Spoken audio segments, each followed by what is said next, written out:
Vikram on duty Jio హాట్స్టార్లో streaming అవుతుంది. మన తెలుగు వెబ్ సిరీస్ ఇది. తెలుగు మూవీ రివ్యూస్ నేను ఇవ్వకపోయినా సరే వెబ్ సిరీస్ రివ్యూస్ చేస్తూనే ఉన్నా కదా. ఫ్యామిలీతో మాత్రం చూడాలంటే కొంచెం కష్టం, కొన్ని సీన్స్ అయితే ఇబ్బంది పెడతాయి. ముందైతే ఛానల్ సబ్స్క్రైబ్ చేసుకోండి, వీడియోకి ఒక లైక్ వేయండి, కామెంట్ సెక్షన్లో హైప్ ఇవ్వండి. కొంచెం సపోర్ట్ ఇస్తే మాకు చాలా హ్యాపీగా ఉంటుంది, ఛానల్ కూడా హెల్పింగ్గా ఉంటుంది. ఈ క్రైమ్ థ్రిల్లర్కి ఒక రేంజ్లో హైప్ ఇచ్చారు. దానికి తోడు మన బిగ్ బాస్ 8 విన్నర్ నిఖిల్ మాలియక్కల్ ఇందులో హీరో. రూల్స్ బ్రేక్ చేసే పోలీస్, కన్వెన్షనల్ కాప్ కాదు అని ప్రమోషన్స్లో పెద్ద డైలాగులు చెప్పారు. సరే కాదని ఎంతో ఇంట్రెస్టింగ్గా చూస్తే వాళ్ళు బ్రేక్ చేసింది రూల్స్ కాదు, మన పేషెన్స్నే.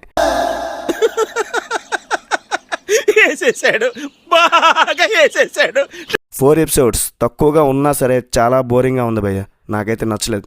హ్యాట్రిక్ మూవీ రివ్యూస్ తర్వాత ఇది ఫ్లాప్ అని చెప్తాను డెఫినెట్లీ మన ఛానల్లో. ఒక కాంప్లెక్స్ మర్డర్ కేస్, ఆ కేసుని సాల్వ్ చేయడానికి స్పెషల్ ఇన్వెస్టిగేషన్ టీమ్ సిట్కి చెందిన విక్రమ్ వాసు అనే ఒక పవర్ఫుల్ ఆఫీసర్ రంగంలోకి దిగుతాడు. ఆయన స్పెషాలిటీ ఏంటంటే ప్రోటోకాల్స్ ఫాలో అవ్వడు, తనకి నచ్చినట్లు తను చేసుకుంటూ వెళ్ళిపోతాడు. వినడానికి ఎక్కడో చాలా చోట్ల చూసినట్లే విన్నట్లే ఉంది కదా. ఎస్, గత 10-15 ఏళ్ళుగా మనం చూస్తున్న ప్రతి యావరేజ్ పోలీస్ స్టోరీ ఇదే.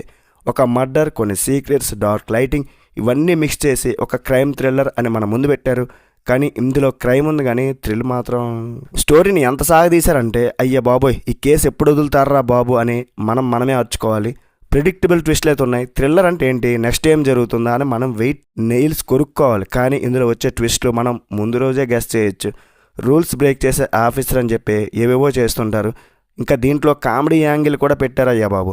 మన విక్రమ్ ఆఫీసర్ గారు ఎంత డిఫరెంట్ అంటే, ఒక పక్క మహా సీరియస్గా హై ప్రొఫైల్ మర్డర్ కేసు గురించి ఫోన్లో ఇంటెన్స్గా మాట్లాడుతుంటారు. కట్ చేస్తే ఇంకో పక్క రోడ్డు మీద ఆటో వాడుతూ 10 రూపాయల కోసం బేరాలాడుతూ ఉంటాడు. సిరీస్ని ఒక డార్క్ క్రైమ్ థ్రిల్లర్ లాగా ప్రొజెక్ట్ చేసి మధ్యలో ఈ క్యారెక్టర్ ఎలివేషన్ ఏంటో ఆ డైరెక్టర్ గారికి తెలియాలి. అసలు ఈ ఇంటెన్స్ సిచ్యువేషన్ నడుస్తున్నప్పుడు ఇలాంటి కింద స్థాయి ఆటో బేరాలు అవసరమా? సీరియస్ ఇన్వెస్టిగేషన్ మధ్యలో ఇలాంటి ఫోర్స్డ్ కామెడీ సీన్లు ఇరికిస్తే ఎలా? టెక్నికల్గా మాత్రం కెమెరా వర్క్, డార్క్ మోడ్ని బాగా సెట్ చేసింది, బాగానే ఉంది. బట్ బ్యాక్గ్రౌండ్ స్కోర్ యావరేజ్గా ఉంది. ప్రొడక్షన్ వాల్యూస్ అన్ని కూడా కొంచెం యావరేజ్గా ఉన్నాయి. అక్కడక్కడ ఎలా అనిపిస్తుంది అంటే సీరియల్ చూస్తున్నామా, వెబ్ సిరీస్ చూస్తున్నామా అన్న ఫీలింగ్ డెఫినెట్లీ వస్తుంది. అన్నీ కూడా యావరేజ్గా అట్లా వెళ్ళిపోయినాయి అంతే. ఓవరాల్గా ఈ సిరీస్లో అంత దమ్మైతే లేదు, స్టోరీలో పెద్ద పసలేదు.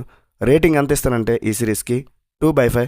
వీడియో నచ్చితే ఒక లైక్ వేసుకోండి చాలు. నెక్స్ట్ వీడియోలో మళ్ళీ కలుద్దాం. బై బాయ్, జై హింద్.